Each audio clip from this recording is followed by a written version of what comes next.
Pourquoi est-ce qu'aujourd'hui on parle de gamification? Bah justement parce qu'on a invité Diane, Diane qui a créé un jeu qui justement est un serious game qui sert dans les entreprises. Elle va nous en parler un petit peu si elle a envie tout à l'heure. Et puis on voulait parler un petit peu du jeu parce que c'est un thème que nous aussi on utilise beaucoup avec Maud en formation et qui est un sujet qui est d'autant plus important dans la notion d'apprentissage. Et du coup voilà, ce matin on voulait un petit peu échanger sur le sujet et un peu vous amener quelqu'un qui était une spécialiste sur le sujet. Et donc du coup, Diane, comment t'es tombée dans le jeu?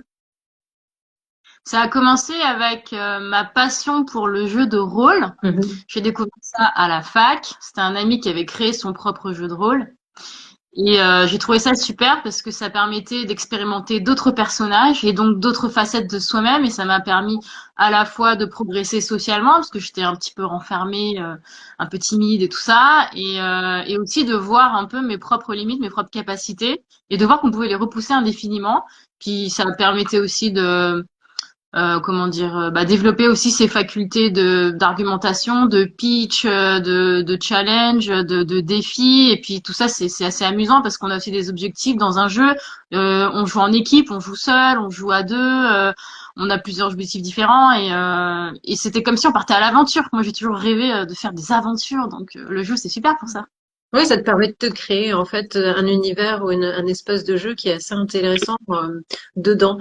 Moi, j'avoue que c'est un truc que j'aime beaucoup le jeu parce que surtout le jeu de rôle en particulier quand je fais des séances avec les personnes, c'est de leur faire jouer le rôle qu'ils étaient censés jouer dans une situation et de les mettre en situation, de leur faire jouer, de les mettre dans un bac à sable. Ça leur donne la liberté de pouvoir faire ou dire les choses qu'ils ont besoin de faire ou de dire et qu'ils pourront pas dire dans la vraie vie, parce que ça permet justement aussi d'expérimenter ce côté de faire des trucs un peu dingues. Je donne un exemple, c'est la personne qui en a marre de son boss, qui a envie de l'insulter et qui peut se permettre de le faire en thérapie parce que c'est un jeu et de s'être déchargé de cette pression, de pouvoir ensuite avoir un discours qui se construit un petit peu mieux. Le jeu, il a permis d'élaguer aussi tous les besoins qu'on a réellement derrière.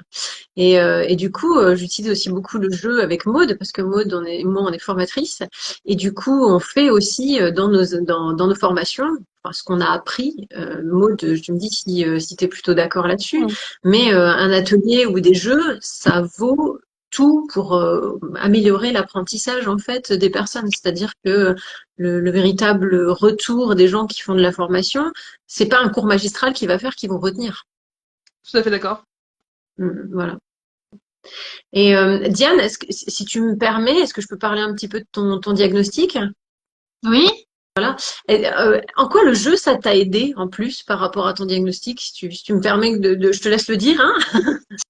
C'est le déficit attentionnel, donc TDAH, donc c'est un trouble tout simplement de la concentration, avec ou sans hyperactivité. Et c'est vrai que lorsqu'on joue, comme il y a des interactions régulières, et des interactions courtes, et que justement ça permet aussi de générer de l'émotion, donc on va mobiliser diverses zones du cerveau, ce qui permet de remobiliser l'attention de façon plus facile et plus naturelle. C'est aussi pour ça que ça marche bien sur les enfants, parce que quand on est petit, le cerveau est pas encore suffisamment développé pour tenir, par exemple, une concentration sur un cours de 2 heures dans un amphithéâtre. Et à vrai dire, même les adultes, parfois, ne peuvent pas se concentrer pendant 2 heures non-stop. Le cerveau n'est pas vraiment fait pour ça à la base. Mm. On est fait pour créer des interactions. Donc le jeu, quoi de mieux que le jeu pour créer des interactions. Moi, ça m'a beaucoup aidé justement à remobiliser donc du coup cette concentration grâce au jeu. Je comprends. Le cerveau, il a 18 minutes d'attention normalement continue pour un cerveau moyen. Donc on compte à peu près 18 minutes. Quand on fait de la formation, on sait à peu près que toutes les 18 à 20 minutes, il faut qu'on fasse un stop et qu'on lâche la pression parce que c'est très intense. Le cerveau, il n'a pas la capacité de tenir. Et pour les personnes exactement qui sont en TDA, c'est 3 minutes. Exactement. C'est beaucoup plus court. Et du coup, ça demande à ce qu'il y ait une stimulation. D'ailleurs, il y a il y a un chercheur sur le sujet du TDAH qui a dit une chose très intéressante, qui a dit ce n'est pas un trouble du déficit de l'attention, c'est un trouble du déficit de l'intention. Et j'ai beaucoup aimé ce qu'il a dit en fait dedans, c'est parce que justement c'est un trouble du déficit de la dopamine dans le cerveau.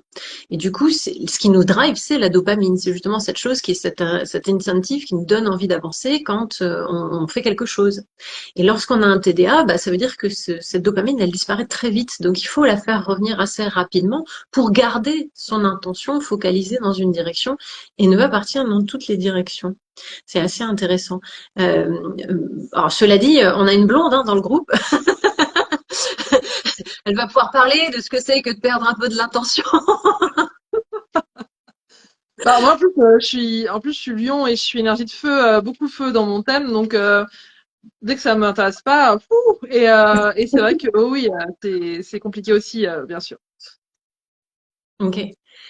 Et du coup, le jeu, ça t'a aidé, ça t'a donné en fait la capacité, déjà comme tu l'as dit, ça t'a sorti de ta timidité, ça t'a permis d'avoir des interactions que tu n'avais jamais eues. Et c'est un truc dans lequel t'es tombé en mode où tu t'es dit, il y a un jour, il faut que je fasse mon propre jeu. C'est quoi ce qui t'a motivé de faire ton propre jeu? Alors, c'est en me rendant compte toute seule de mes potentiels et mes capacités pendant que je jouais. Là, je vais parler au début, tu sais, je disais, je parlais du fait que j'aimais bien l'aventure. Mais aussi, je voulais savoir pourquoi. Pourquoi il y en a qui sont un peu casse-cou, qui aiment un peu sortir des sentiers battus, prendre des risques.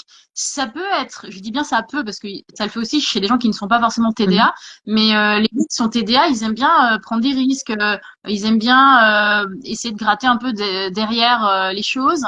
Et je me suis aperçue que, tu parles aussi de l'intention, c'est que le déficit attentionnel, ça peut être aussi un faux ami en termes de langage. Parce que pourquoi est-ce qu'on a un déficit attentionnel? C'est parce qu'en fait, on a une attention qui peut être portée sur tout en même temps. Du coup, ça fatigue. Et pourquoi on a une attention qui est portée sur tout en même temps, c'est parce que tout nous intéresse et aussi parce qu'on a du mal à prioriser, si tu veux, la priorité de chaque information. On va avoir l'impression que tout est intéressant, mais aussi tout est important. Et puis en même temps, si rien nous intéresse vraiment, ben on va pas savoir sur quoi se focus. Et en même temps, quand un truc nous intéresse, on va s'hyper focaliser sur un seul truc, donc on va dépenser toute notre énergie sur un seul truc et on va même pas se rendre compte qu'on n'a pas mangé, qu'on n'est pas allé aux toilettes, qu'on a. Et du coup, je me suis dit tiens. Et pourquoi pas créer un jeu qui permet de se rendre compte un peu de tout ça et d'expérimenter aussi de façon séquentielle chaque catégorie. Parce que là, on va dire qu'on a une pensée en arborescence, mais quand on reséquence un peu chaque paramètre, c'est là où on s'aperçoit qu'on arrive à décomposer l'information et c'est comme ça qu'on se rend compte en fait comment fonctionne la concentration. Donc moi, c'est pour ça que j'ai dit tiens, je vais créer un jeu, voire même plusieurs, parce qu'en fait, il y a plusieurs jeux que j'ai créés, des jeux de pitch, des jeux justement en entreprise par rapport aux discriminations. Donc ça peut traiter à la fois d'un autre thème qui n'est pas forcément lié à la concentration, mais à la fois permettre aussi aux personnes TDA et même qui ne sont pas TDA d'ailleurs de tester un peu toutes les capacités finalement du cerveau, parce que chaque jeu ou chaque typologie de jeu va pouvoir mobiliser telle ou telle partie du cerveau. Que ce soit la concentration, les émotions, il y a le cortex préfrontal, il y a la vue, il y a l'ouïe, il y a les sens, donc il y a pas mal de choses qui peuvent être mobilisées. Ça permet de garder ce côté où tu as des multiples éléments de l'attention derrière, en fait, qui sont stimulés. Oui, c'est ça. Et c'est pas forcément que lié à l'attention, ça va aussi permettre de générer ou de faire, comme tu parlais en thérapie, de faire ressortir aussi des choses qui nous dérangent et qu'on sait pas trop pourquoi, et pouvoir creuser là-dessus, des choses où on est mal à l'aise, des choses où on a un petit peu plus de difficulté ou de lenteur par rapport à d'autres personnes. Et ça permet aussi de se rendre compte des différences entre les gens et que chaque personne est unique et différente. Et ça, c'est très intéressant parce que le jeu fait beaucoup ressortir ça aussi. Typiquement, les jeux qui font ressortir les situations de crise, bah, tu as des personnes qu'on va peut-être juger timides ou qui prennent pas d'initiative, mais en fait, en situation de crise, naturellement, elles vont aller vers les autres, elles vont choisir les bons gestes, etc. Là où le leader, initialement, bah, finalement, sur ce côté-là, il va peut-être se mettre en retrait parce que ça va appeler des choses qui, pour lui, sont pas confortables. Intéressant. Intéressant, c'est-à-dire que quelque part, tu peux révéler des rôles au travers de ce que tu vas créer, en fait, qui sont des situations que tu vas créer et qui vont permettre à des gens de se révéler dans des situations de crise, là où il y a une espèce de routine. C'est intéressant parce que tu es en train de toucher du doigt le fait de c'est quoi un leader? Et moi, j'adore ce sujet forcément. C'est Euh, contextuel, un leader pour moi. C'est toujours contextuel, un leader. ouais, c'est ça. c'est-à-dire que cette notion de ça peut changer au sein d'une équipe, ça peut changer en fonction aussi des crises qu'on rencontre. Et quelqu'un qui est un leader, on va dire, qui va gérer le tout venant en situation de crise, va peut-être devoir accepter de passer la main à quelqu'un de son équipe qui sera peut-être plus compétent à gérer la crise et qui justement aura plus envie de se révéler aussi derrière. C'est très intéressant ce que tu proposes et c'est très ouvert. Maud, t'en penses quoi? Moi, je découvre, donc j'ai pas voulu vous interrompre, je découvre le jeu de Diane et je trouve ça super intéressant. Et d'ailleurs, c'était un peu ma question, la question qui me venait. Euh, Est-ce que tu sens que les institutions, les écoles ou les organismes ou les associations sont ouvertes à ce type de justement de support pour pouvoir traiter les troubles TDAH ou les troubles de l'attention? Quel est le retour que tu as pu avoir par rapport à ça? Parce que je trouve ça super intéressant justement de passer par le jeu. Et comme tu l'as souligné, Martine, que ce soit en formation ou que ce soit effectivement en différents types d'apprentissage, je pense que c'est largement prouvé que le jeu aide vraiment à être stimulé, à être concentré et du coup à intégrer. Oui. Alors c'est vrai que ça a dû être un jeu protéiforme parce que selon la situation, si c'est fait en extérieur, si c'est fait dans un amphi, si c'est fait avec des enfants, si c'est fait avec des adultes, finalement la forme du jeu est obligée de s'adapter et de changer. Donc parfois, il y a la version simple où c'est juste un petit jeu de cartes où ça va être facile de le faire debout comme ça en stand-up, en extérieur, quand il y a du bruit, en salon, en festival. Et puis d'autres nécessités où ça va se faire par exemple dans une entreprise où là, il y a vraiment un programme pédagogique ou de formation précis où là, on va aller plus profond, on va faire venir peut-être même des partenaires qui peuvent être des psys, qui peuvent être des spécialistes sur la santé, etc., ou d'autres sujets, et on peut intégrer des thèmes qui vont parler de tel sujet plus spécifique, mais la mécanique du jeu va rester la même, où là, on va faire attention à qui prend la parole, combien de temps, noter aussi, voilà, ce qui ressort de l'expérience, et puis finalement, c'est vraiment un jeu dont l'objectif va être de faire ressortir les skills en fait. Mhm. Mais c'est l'avantage de ce jeu par rapport à d'autres jeux, c'est qu'il n'est pas fermé. C'est un jeu qui peut s'adapter, se modifier. On peut retirer des chapitres, on peut en rajouter d'autres. C'est comme j'appellerais plutôt ça une boîte à outils ludique qu'un jeu finalement. Oh, moi, j'y ai joué une fois et effectivement, j'ai joué à un des milliers de scénarios qui peuvent y jouer. Faut rappeler le nom de ton jeu qui est Corpus Genesis, hein, c'est ça? Oui, voilà, c'est un jeu de rôle. Et à l'intérieur de ce jeu de rôle, il y a comme des sous-catégories qui peuvent être, que je peux appeler autrement. Par exemple, de ce jeu-là, j'ai tiré une mécanique qui a fait un autre petit jeu qui va s'appeler Steering Committee et qui va faire un huis clos dans une pièce avec des personnes fermées, ou là où, dans une pièce fermée avec des personnes, pardon, où là on va pouvoir traiter uniquement d'un sujet qui va être l'écologie ou un sujet qui va être, voilà. Parce que Corpus Genesis, c'est un univers global de science-fiction, et dans cet univers, on peut vraiment catégoriser juste un élément qui nous intéresse parce que c'est tellement large que jouer à Corpus Genesis, c'est jouer à la vie. Donc finalement, C'est là où c'est intéressant et c'est d'autant plus constructif. C'est un jeu, il faut y allouer un certain temps quand même quand on fait ce genre d'atelier. C'est pas anodin non plus. Il faut quand même mettre un petit peu de temps. Moi, je me souviens qu'on avait fait une partie, quelque chose qui durait 2 ou 3 heures, quelque chose comme ça. Ça reste, ça peut être plus court, ça peut être plus long, ça peut être vraiment en fonction de ce qu'on met et de l'engagement parce que c'est un petit peu comme les jeux de rôle. On sait pas trop où est-ce qu'on va aller, comment on va y aller. Euh, mais ça reste quelque chose d'assez épanouissant qui permet effectivement d'expérimenter des choses qu'on aurait probablement aussi jamais expérimentées. C'est-à-dire, dans le jeu, on se retrouve alloué à des rôles qui sont un peu inattendus. C'est-à-dire, parfois, tu alloues toi-même dans une équipe des gens qui vont se retrouver leaders qui n'étaient pas des leaders au départ. Il y a des gens qui vont se retrouver être responsables techniques de telle ou telle chose, donc ils vont devoir rentrer dans une responsabilité opérationnelle et qui vont faire rentrer en fait dans ce qu'on devrait retrouver dans les entreprises, c'est-à-dire de temps en temps que le manager se mette à la place des personnes qui sont dans l'opérationnel. Et puis il y a aussi ce côté où dans ce jeu, tu offres aussi la perspective à quelqu'un qui n'est pas leader d'habitude, qui n'a pas la responsabilité de leader, de devoir prendre des décisions, de savoir comment convaincre les autres, et qui est cette difficulté aussi que peut rencontrer le leader, de comment on arrive à avoir le charisme et l'écoute des autres et à accepter de se laisser l'idée, parce que des fois on a aussi des gens dans l'équipe qui sont rebelles et qui sont là pour créer des résistances. Donc c'est très intéressant. Ça crée non seulement des situations de travail claires, mais c'est aussi des situations de vie sociétale qui sont complètement réelles, qui font partie des interactions qu'on peut rencontrer dans sa vie de tous les jours.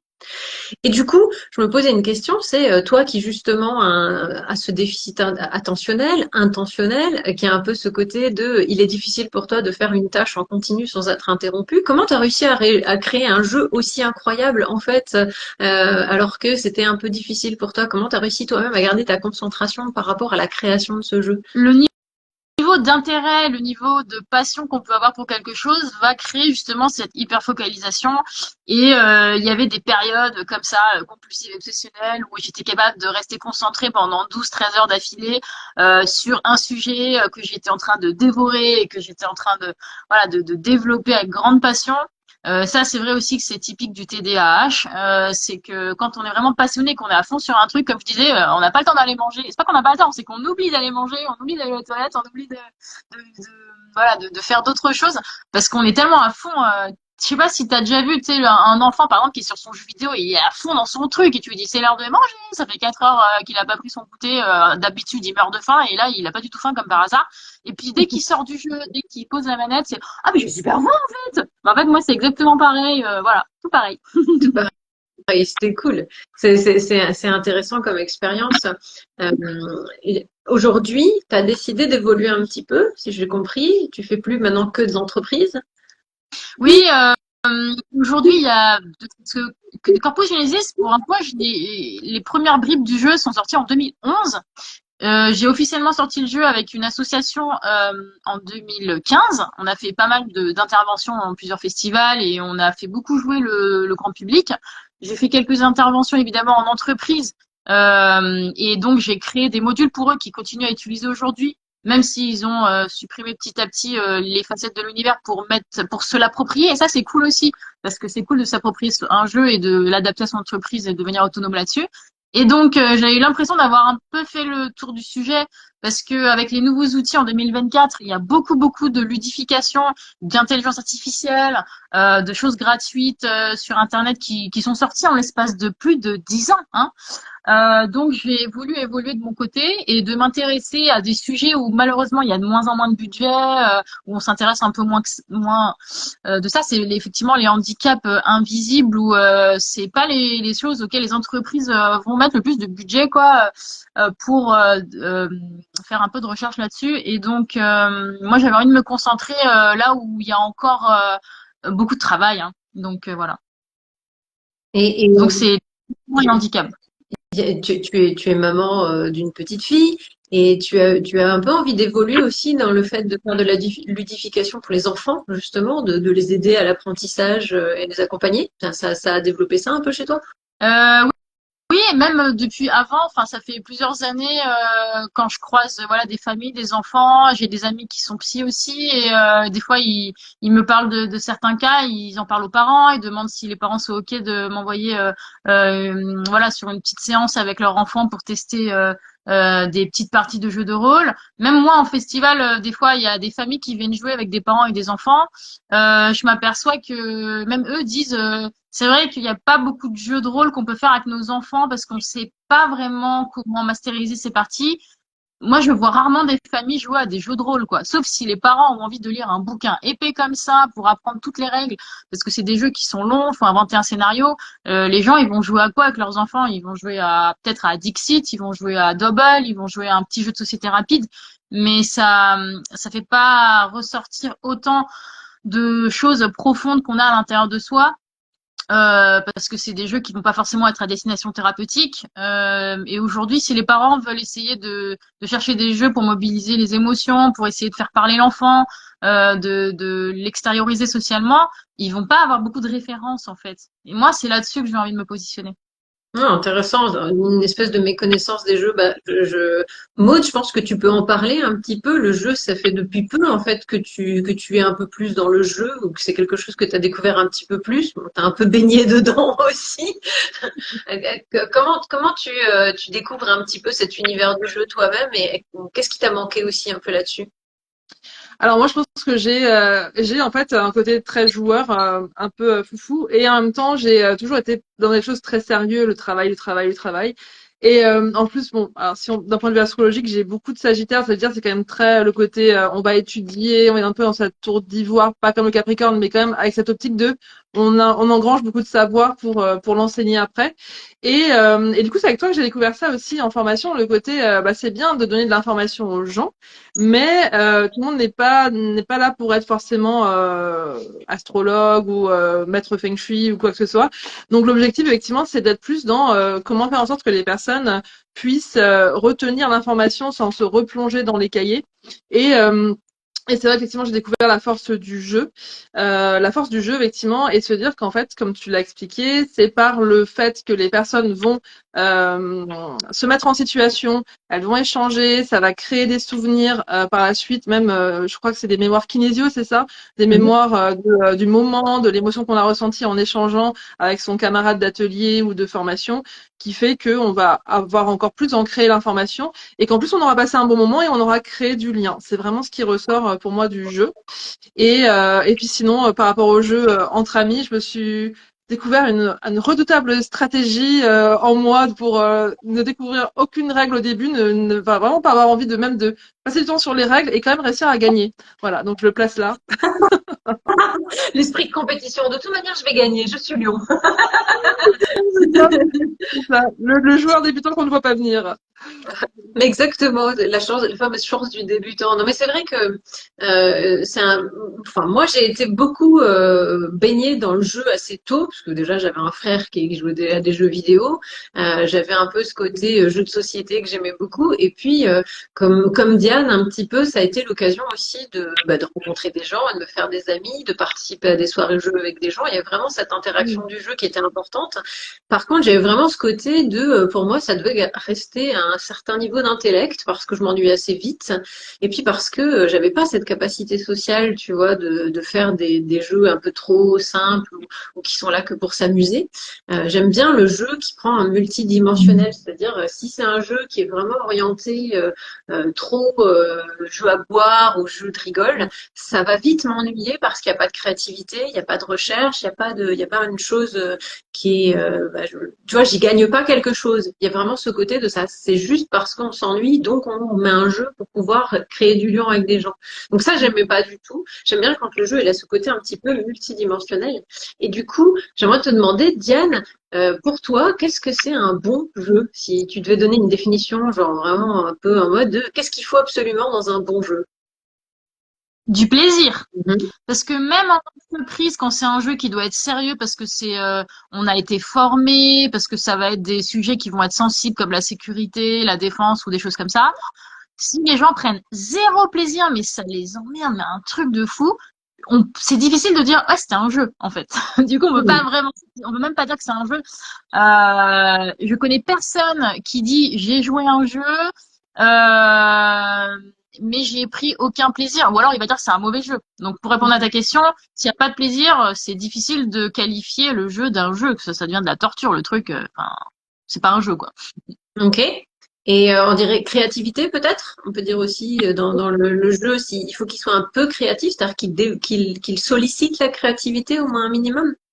Non, non, parce qu'il existe des jeux de gestion pour apprendre la comptabilité, etc. C'est des jeux qui sont très cadrés, qui sont sérieux, et là, justement, on demande de pas sortir du cadre. Et donc, la créativité n'est pas mobilisée, ça va être l'attention, ça va être la concentration, ça va être la rigueur. Et donc, il y a des jeux qui sont créés justement pour devenir très rigoureux, et justement où on va te dire, essaie de pas être créatif, fais un effort, essaie de pas être créatif juste pour essayer. Et il y a des jeux qui sont exprès faits pour ça. Donc, on peut pas dire que c'est pas des jeux juste parce qu'ils sont pas créatifs, c'est que leur destination n'est pas exprès réservée à la créativité. Et à l'inverse, il y a des jeux qui sont exprès pour stimuler l'imagination, qui vont demander beaucoup de créativité et qui peuvent mettre mal à l'aise des personnes qui sont pas confortables avec ça. Il y a des autistes Asperger, si tu leur poses des questions trop ouvertes, ils vont faire une crise de panique et il faut pas les amener là-dessus. Il faut faire une transition avant, faut trouver des adaptations. Intéressant. Moi, j'avoue qu'il y a un côté où je pense qu'il y a quand même toujours une espèce de créativité qui est celle de, il faut créer sa discipline aussi. Tu vois, si tu dois respecter les règles et que tu es quelqu'un qui manque de discipline, justement, l'exercice créatif, il est dans la capacité d'adaptation. Il y a vraiment une sollicitation d'expérimentation au travers du jeu. Donc, ça serait peut-être plus de l'expérimentation que de la créativité, en fait. Le mot est peut-être plus correct à mon sens de parler d'expérimentation Mhm. parce que la créativité, c'est pas exactement la même définition que l'expérimentation, selon moi. C'est vrai, intéressant. Maud, si tu devais rajouter une définition de qu'est-ce que c'est qu'un bon jeu? C'est un jeu où tu gagnes? Bah, justement, c'est très intéressant cette discussion parce que j'allais dire, moi je marche beaucoup au challenge. Vous voyez, il y a des moments où je suis pas très très inerte et quand on vient me piquer mon ego, alors tout en contrôlant mon ego, il y a ce moment où je vais me dire, ok, là, je commence à me mettre en mouvement. Et c'est pareil avec le jeu, en fait. Le jeu, en fait, il y a une partie de moi qui n'a pas, enfin, je cherche pas forcément à gagner, mais une partie de moi qui a quand même envie. Voilà, j'ai une petite dualité comme ça. Et du coup, cette partie de moi qui a envie de gagner, c'est marrant parce que parfois, j'ai pas vraiment compris les règles parce que je n'ai pas vraiment passé d'attention sur le sujet. Mais je vais quand même, à un moment, une partie de moi qui va faire tout pour gagner et qui va reprendre. Donc non, je dirais que le jeu, en tout cas, moi, ce que j'en comprends et ce qui ressort, c'est vraiment cette notion de comment dire, de prendre du plaisir, comme tu le disais, Diane. Et même, tu parlais du travail, je trouve ça super intéressant. Et je pense qu'on l'a tous vécu. Les meilleures expériences professionnelles, même sur des choses qui nous ont pas passionnés, ont été quand même sur des choses où on a pris du plaisir, ne serait-ce que parce que il y avait une forme de jeu. Moi, je me souviens d'une mission casse-gueule sur laquelle je suis arrivée, comment dire, en février pour des projets pilotes de formation comment dire, en avril. C'était un peu mission impossible, mais ça a challengé mon côté justement Lyon, Maison 6 en Bélier, donc tout ce qui est environnement avec du challenge au niveau du travail. Vous voyez? Et du coup, cette notion il y a eu une forme de jeu qui s'est mis en place. Tu parlais de jeu de rôle et de casquettes qu'on prend. Et du coup, c'est vrai que j'ai dû apprendre et expérimenter certaines casquettes dans cette mission alors que le sujet ne m'intéressait pas plus que ça. Mais en tout cas, ce que c'est venu solliciter, il y avait une forme de jeu et j'ai un peu joué aussi à la petite entrepreneuse parce que j'avais mis en place tout un truc packagé pour justement faire accepter le changement parce que vous connaissez bien toutes les deux la problématique du management du changement. Que les gens sont réticents par essence au changement et du coup, en fait, c'est devenu une forme de jeu et ça a très bien marché. Et les gens se sont embarqués dedans, ont pris leur place et en fait, allez, voilà, enfin, j'aurais jamais pensé que ce type de mission aurait pu fonctionner comme ça. Donc, comme vous venez de le dire, cette notion de embarquer les gens dans une forme de jeu de rôle qu'ils vont quitter après, une fois que la mission du coup est finie, mais du coup qui fait qu'il y a une émulation collective qui devient hyper intéressante. Ouais, on peut prendre du plaisir parfois là où on s'y attend pas, même si l'objectif de la mission ne nous fait pas plaisir, on peut trouver quand même dans l'expérience et d'où l'expérimentation, hein, le terme que j'aime beaucoup.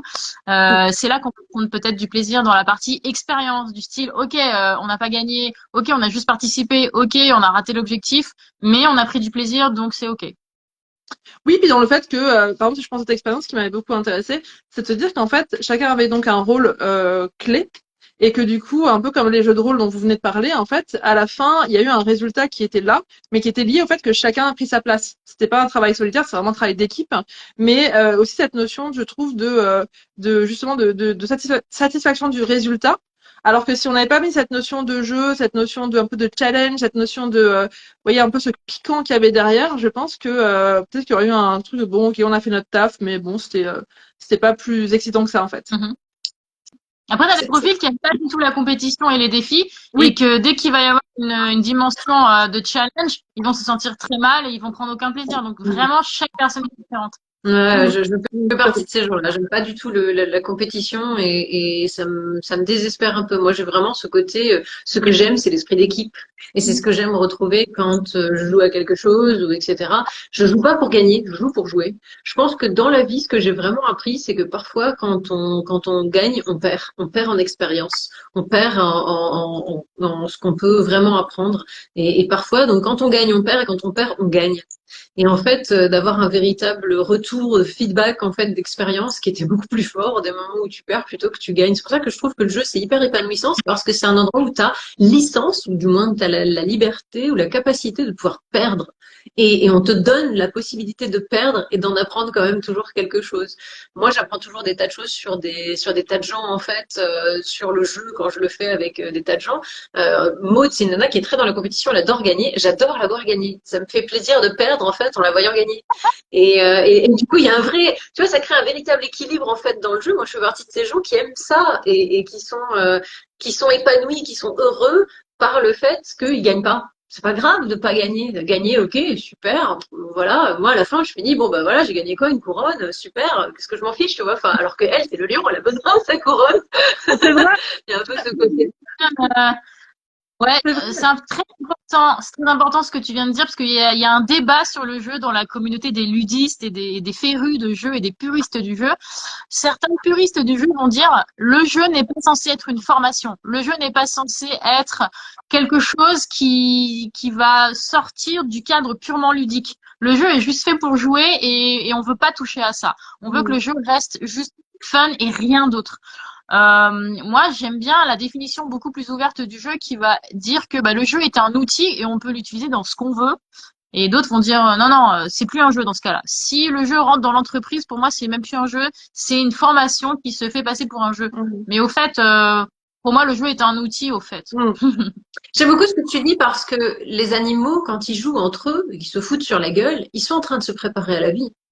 Les animaux jouent, hein. Ils aiment jouer, ils aiment. Tu regardes. En plus, aujourd'hui, avec Internet, on envoie des vidéos d'animaux qui jouent, hein, des animaux qui découvrent un ballon, des animaux qui se mettent à jouer avec une balle de golf, des animaux qui jouent entre eux, des animaux interespèces qui jouent entre eux. Enfin, on peut retrouver ce genre de choses. Et puis même au sein d'une même espèce, la premier apprentissage du jeu dans l'enfance, c'est une très bonne façon de faire de l'apprentissage, que ce soit de l'apprentissage social, que ce soit de l'apprentissage du combat, de la chasse, de tout un ensemble de choses. Donc, quand les gens ils disent que le jeu n'est pas une unité d'apprentissage, son fonctionnement naturel dans la nature, le jeu c'est un élément d'apprentissage. Si on est vraiment dans le jeu exclusivement pour le fun, on est en train de passer à côté de quelque chose. Ne serait-ce qu'on est en train d'apprendre des choses à son corps. Même faire des jeux vidéo, ça développe l'attention, la concentration, la stratégie, ça va forcément développer la capacité à être attentif à des détails.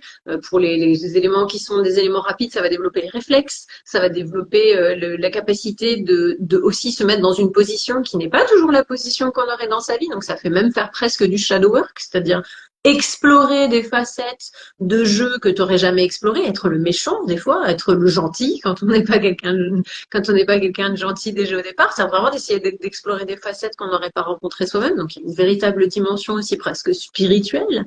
Moi, je suis une fan des jeux Assassin's Creed, j'adore, et quand je plonge dedans, je suis vraiment en mode où c'est toujours intéressant. Alors oui, effectivement, c'est des jeux où je tue des gens, ce que je ferais pas dans la vraie vie, ce qui me permet de faire ça de façon intéressante, mais ça me donne aussi une certaine dimension spirituelle parce qu'il y a une dimension spirituelle derrière ces jeux-là. Eux-mêmes, ils ont dans le jeu glissé des éléments spirituels, des éléments historiques. Tout ça donne une forme d'apprentissage. Donc on peut dire ce qu'on veut sur le jeu, de ça doit rester que fun. Je pense qu'on est en train de passer à côté de la vraie, la vraie attente qu'on doit avoir du jeu en fait, de nous apprendre des choses. Alors, Alors, je suis d'accord avec vous. la Je suis d'accord avec vous. Attends, on va faire dans l'ordre. Ouais. Maud. Vas-y, Voilà, Maud. je suis d'accord avec vous et du coup, je voudrais revenir sur ce qu'on disait par rapport à la gagne. Je comprends tout à fait votre façon de fonctionner, hein. Et du coup, je voulais juste parler de cette façon de, par rapport à la gagne, c'est vrai que justement, ça fait quoi ce que tu viens de dire, Martine? C'est que effectivement, en tant que lion, oui, j'aime bien gagner, mais en fait, derrière, il y a une expérience qui est là. C'est-à-dire que je suis pas mauvaise gagneuse ni mauvaise perdante. C'est-à-dire que du coup, ça me dérange pas de perdre par rapport à quelqu'un qui aura mis son maximum. Et je me souviens même au tennis, par exemple, j'avais une partenaire de tennis qui était une vraie tigresse et on était deux vraies tigresses. Et parfois, je me faisais botter les fesses brillamment par elle. Mais en fait, j'avais ce plaisir de la compétition où elle avait gagné. Mais on s'était vraiment donné à 200%. Et dans le jeu de plateau ou jeu autre, en fait, je trouve le même plaisir, ou même dans la mission que j'ai citée, de se dire, en fait, le fait de pouvoir, en fait, exprimer son maximum. C'est ça que je trouve intéressant dans la gagne. Effectivement. Après, les personnes qui veulent gagner pour gagner, je suis d'accord avec ce que tu disais, c'est que du coup, là, on est dans un autre mécanisme. Et du coup, on est dans des personnes qui ont du mal à lâcher prise. Et dans la vie, comme tu viens de le dire, c'est des personnes qui peuvent être hyper procédurières, qui ne vont pas nous lâcher parce qu'elles ont décidé qu'elles allaient nous faire chier jusqu'au bout.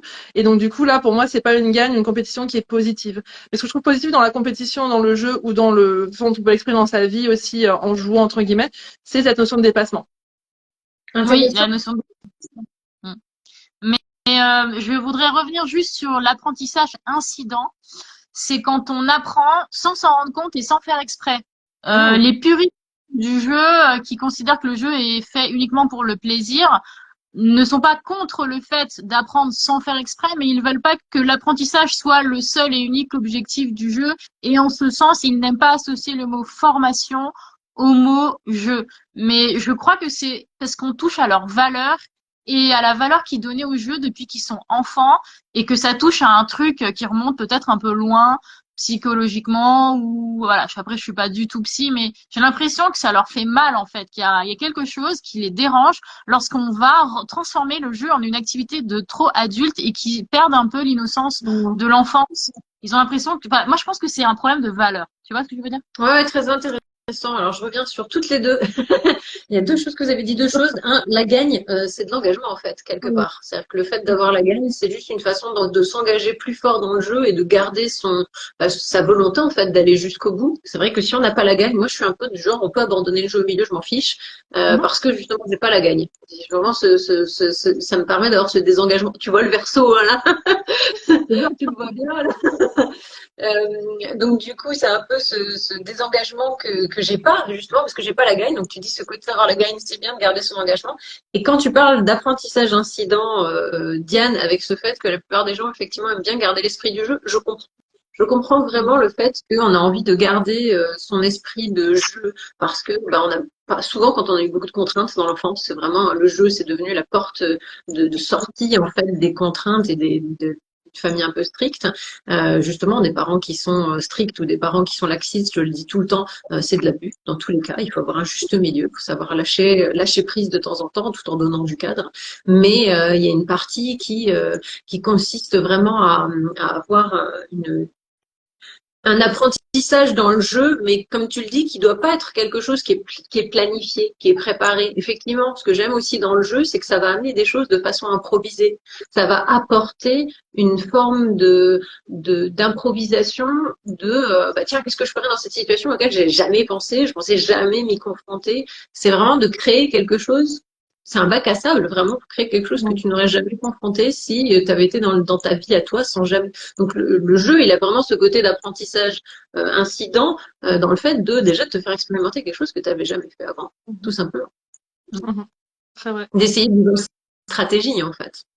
On avait un petit message de Claudine qui nous a dit bah, nous regard croisés, bah, on te remercie de nous écouter et on partage nos expériences parce qu'on aime partager nos expériences. Merci Claudine de nous rejoindre. Si toi aussi tu as des expériences de jeu dont tu as envie de parler, tu peux en parler avec grand plaisir. Voilà.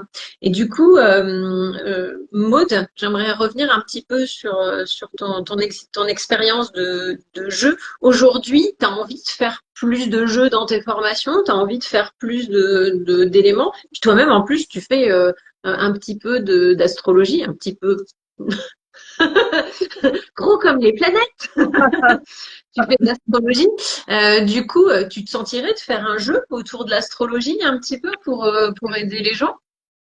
Alors c'est très intéressant, très intéressant. Je vais y réfléchir parce que moi je suis encore très dans quand même dans la transmission un peu on va dire comment on appelle ça. Je suis encore très dans la transmission magistrale. Mhm. Mais c'est vrai qu'effectivement, oui, oui, c'est intéressant. Parce que j'avais aussi pensé bah, tout ce qui, moi, je suis plus sur tout ce qui va être énergétique. Donc, tout ce qui va être méditation, tout ce qui va être danse des signes, par exemple, genre de choses.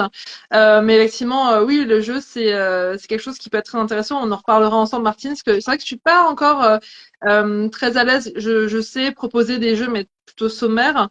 Et je pense qu'aujourd'hui, ça va être développé, comme tu dis, ce genre de choses, parce que clairement, dans les formations qu'on fait ensemble, c'est vrai que par tous les ateliers que tu amènes, on voit aussi que les personnes bah, intègrent des choses comme ça aussi. En fait, la théorie c'est bien, ça permet de prendre des consciences, mais le fait de l'expérimenter avec des différents sens, que moi, de ce que je comprends des jeux et des ateliers qu'on fait ensemble, c'est vraiment cette notion aussi de la personne en fait, elle va vivre elle va vivre, comment dire, la symbolique de ce qu'on est en train d'expliquer ou d'enseigner, en fait, à différents plans. Quand on fait du magistral, forcément, on est sur le plan mental, principalement, et quand on va être sur le jeu, on va solliciter l'émotionnel et on va solliciter aussi le physique. Et en effet, du coup, la personne va intégrer les informations avec différents niveaux de conscience et différents plans énergétiques, du coup. Mm. Et du coup, Diane, si tu devais donner des conseils à Maud sur qu'est-ce qu'il faut savoir pour créer un jeu simple, qu'est-ce que tu lui dirais? Bah, c'est comme une recette de cuisine, donc qui va goûter à ta cuisine? Les personnes que tu vises, faut les connaître d'abord pour ne pas leur proposer quelque chose qui va être inconfortable pour eux ou qui va pas les intéresser. Mhm. Donc, en fait, je pense que le mieux, c'est de toujours demander aux personnes qui vont être ta cible, est-ce qu'ils aiment jouer? T'as des gens, ils aiment pas, hein. Ils préfèrent avoir un livre où ils vont lire des chapitres bien classés et que ils sont entièrement maîtres et qui contrôlent complètement l'information. Et t'en as d'autres qui ont pas le temps ou pas envie et qui ont envie d'un truc un peu plus léger, un peu plus fun. Et là, en fait, en fonction du niveau d'appétence on va dire, de tes participants et participantes, c'est là où tu vas pouvoir t'adapter. Et après, selon si c'est en ligne ou en présentiel, tu vas voir quels outils tu vas utiliser. C'est pas évident, tu vois, c'est vraiment comme une recette de cuisine. C'est t'en as qui aiment manger gastronomique, t'en as qui aiment le fast-food. En fait, les jeux, c'est exactement pareil. Il est où le spectre, tu vois, tu vas te placer où? Et moi, je serais incapable aujourd'hui de dire, en fait, par rapport à ton activité, il te faut tel jeu. Parce qu'en fait, ça dépend complètement de quel niveau d'information et à quel niveau de profondeur tu veux la diffuser, en combien d'étapes, combien tu as de temps pour le faire. Tu Mhm. vois, c'est très, très... Et donc, on a créé un outil associatif que tu peux trouver sur Open Serious Game Ok. et qui te permet d'évaluer ça. Ils ont appelé ça le grill de Diane. Merci, merci Alex. Donc du coup, je pourrais mettre le lien sur Hippie Ouais, Matin, c'est beau. qui permet en fait gratuitement d'évaluer quel type de jeu tu pourrais faire en termes de niveau de difficulté, de mécanique ludique, etc., de typologie de jeu et tout, de modalités. Et c'est super bien et ça permet de faire un petit diagnostic de quel jeu pourrait aller Mhm. pour une cible en fait. Ok, merci pour l'info, c'est intéressant. Rajoute un jeu un livre que j'avais trouvé très intéressant. J'arrive plus à me souvenir le nom, mais c'est de Sonny Brown qui amène aussi tout un ensemble de jeux à utiliser en entreprise. Donc forcément, moi, c'est orienté sur des jeux d'entreprise. Le livre est malheureusement exclusivement en anglais, donc il faut être anglophone pour le lire. Mais il est très intéressant et c'est pour créer tout un ensemble de jeux qui vont permettre de réfléchir autour d'une thématique, c'est-à-dire au lieu d'être dans un cadre professionnel un peu pompeux et honnêtement chiant, de pouvoir utiliser des outils qui vont permettre de métaphoriser parfois certains éléments, de réfléchir sur différentes dimensions à quelque chose, par exemple d'identifier quels sont les freins à la réalisation d'un projet, quels sont les acteurs qu'on doit mettre en marche, comment faire créer des bons processus, etc. Donc c'est véritablement un outil qui permet de s'inspirer. Et puis à partir de ça, on n'est pas obligé de prendre les jeux tels quels, on peut aussi créer son propre jeu. Donc, je fais partie de ceux qui adorent créer des ateliers en continu. À chaque nouveau cours, je vais créer un nouvel atelier que je vais beaucoup improviser en gardant effectivement ces trois choses, comme tu l'as dit, ces trois plans qui sont solliciter du mental, de l'émotionnel, mais aussi du physique, c'est-à-dire les faire se lever, se faire s'asseoir, les faire échanger, les faire écrire, des fois les faire passer des éléments ou des objets qui va leur permettre tu vois, de manipuler des éléments, se lever, prendre la parole aussi en public, ça leur permet un petit peu, je vais désigner par exemple des groupes, et dans le groupe, je vais désigner quelqu'un qui va prendre la parole en public, je vais essayer de trouver quelqu'un qui est un peu timide des fois, qui a du mal à parler, puis tout de suite qui va se révéler parce que le jeu, ça va lui donner la possibilité d'expérimenter ça. Donc c'est un peu un truc intéressant. Donc j'aime beaucoup ton retour sur le fait que c'est comme faire une recette de cuisine, ça veut dire que tout se ramène à la bouffe, comme La bouffe, d'habitude. on ne peut pas vivre sans nourriture. On ne peut pas, dit-elle. Oui, oui, c'est très bien.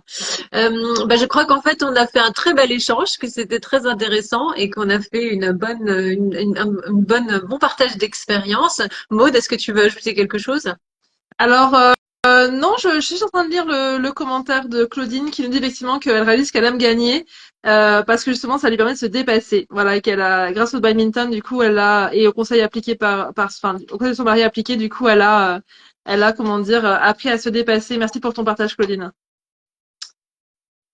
Ah ouais, très intéressant. intéressant. C'est-à-dire qu'à force de perdre, tu as fini par en gagner vraiment quelque chose, une vraie technique et une vraie tactique derrière, quoi. Intéressant. Puis le Ouais, tout à badminton fait.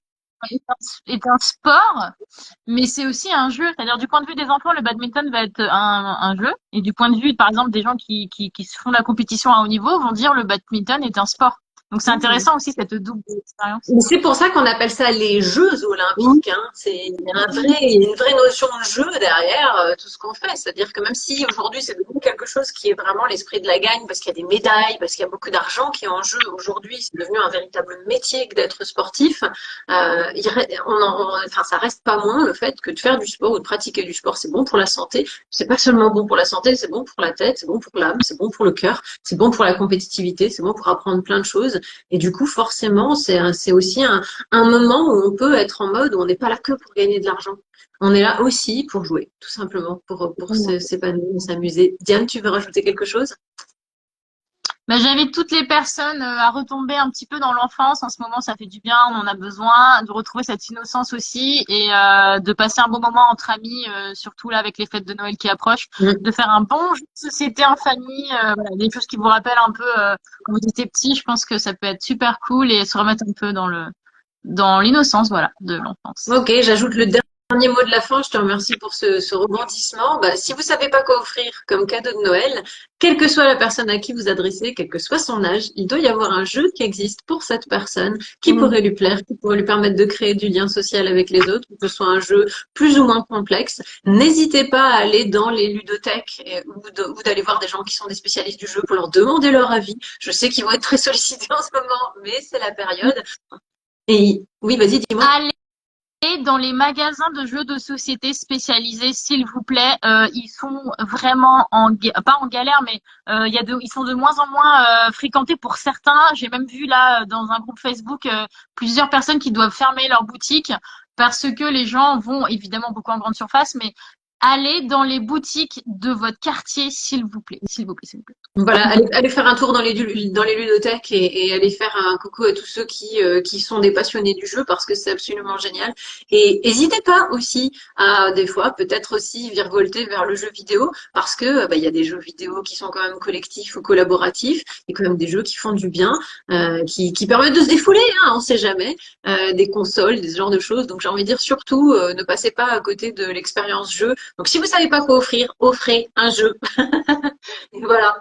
Je vous remercie beaucoup pour ce partage aujourd'hui. C'était très intéressant. Merci. Et on vous dit à bientôt. À bientôt. À bientôt. Merci.